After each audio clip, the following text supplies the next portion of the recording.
শ্রীমৎ অবতারিণী কালিকা মাতা আলোটা ভালো আছে দেখে সেটা জ্বালাতে যাসনি, ওটা ফাট করে ধরে নিবে। বৎস মুনির মাতা জগদানন্দ গ্যাস তো অনেকগুলো আগুন ছাড়ো সারতে হবে।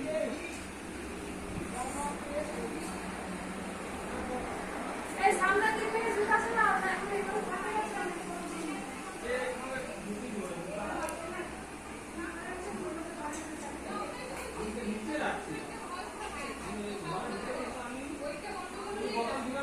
চলে গেল।